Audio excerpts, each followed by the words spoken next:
Title: Becoming Her. Episode 3: Our Secrets and Unexpected Turns. Check out the previous episodes for context. The next morning, I sat by the window, my fingers lightly tracing the rim of my coffee mug.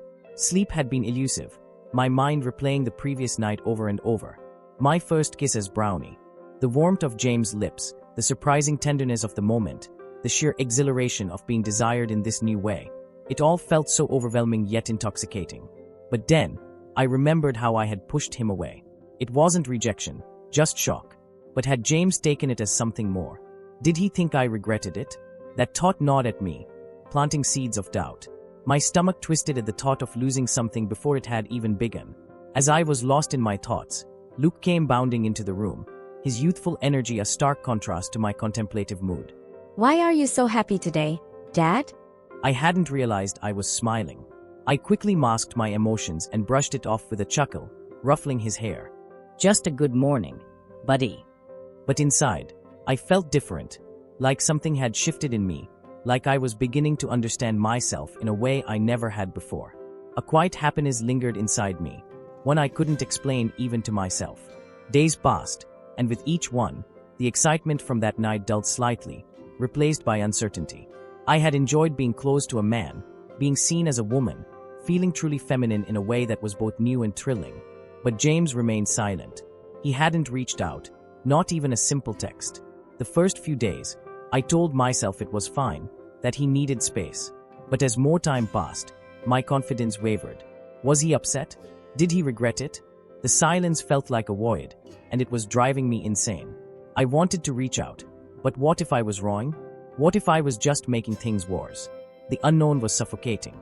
Time marched on, and I threw myself into perfecting my mannerisms, my look, my voice, becoming feminine in every way possible. If James wasn't going to reach out, then maybe I had to move on. But the doubt still clung to me. And yet, James still hadn't reached out. The frustration built until, one day, fate intervened. I ran into him at a coffee shop. He spotted me, and for a moment, hesitation flickered across his face. But I wasn't going to let this chance slip away. Hey, about Brownie. Did something happen? I held my breath, watching his expression shift. I feel guilty about rushing things with her. I actually liked her, but now I don't have the courage to ask her out again. My heart clenched. He hadn't ghosted me out of regret. He was afraid. Afraid that he had ruined something before it had even begun. You're misunderstanding what happened. She wasn't rejecting you. She was just caught off guard. James steadied me, considering my words. His eyes flickered with something. Hope, maybe, but he was still uncertain. Okay then, I'll think about it. He finally said, and though it wasn't a firm answer, it was something. I left with a bittersweet feeling. At least now I understood where he stood. Days later, Luke approached me and asked, Can you come to the school picnic again as my mother? The question caught me off guard. My immediate instinct was to say no. What if someone recognized me? What if I was exposed? The risks were too great. But then, a different thought surfaced. This was an opportunity, a chance to exist as Brownie in a social setting, to blend in, to experience more of this life I was building. And maybe, just maybe, James would see me again. Maybe, in the middle of everything, he would realize Brownie was still here, waiting. Okay, I will do it. The picnic was more enjoyable than I had expected. The weather was perfect, the children full of laughter. As Brownie, I felt welcomed, appreciated, even admired. Parents and teachers alike wanted to chat with me, to take photos. It felt real, like I belonged here. For the first time, I saw how seamlessly Brownie fit into the world, how easily people accepted her. It was liberating. But not everyone was thrilled. Emma, one of Luke's classmates, wasn't pleased with the attention Luke and me were getting. I noticed her whispering to her father, her eyes burning with envy. She seemed frustrated, watching as people gravitated toward me. Her father, standing beside her, seemed to take in her words with a thoughtful look. As I stood there, my heart racing, I suddenly spotted James in the distance, packing up some things. A sudden panic surged through me.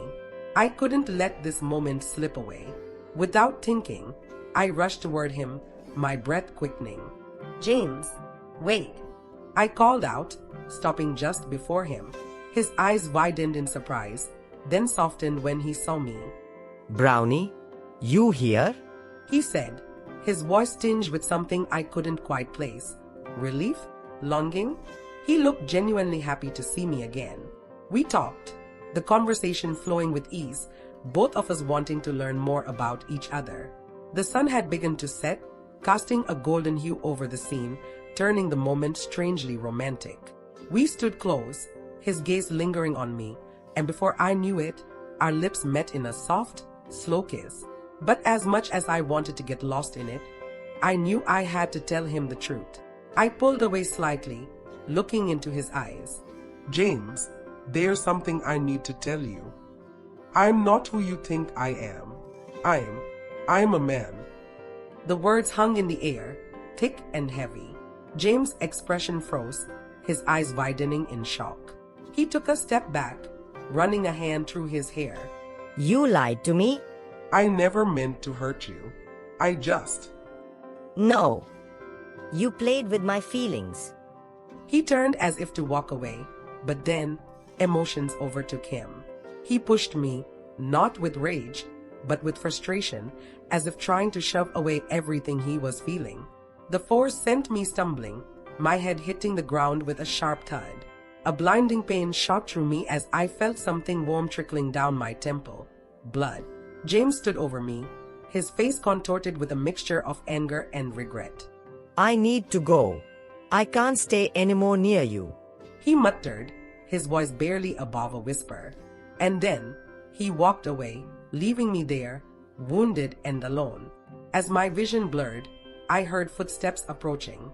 A shadow loomed over me, and then, strong arms lifted me gently.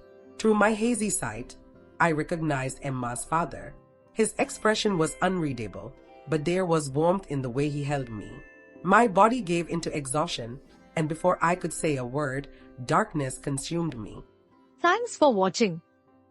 Don't forget to like, comment, and subscribe the channel for more.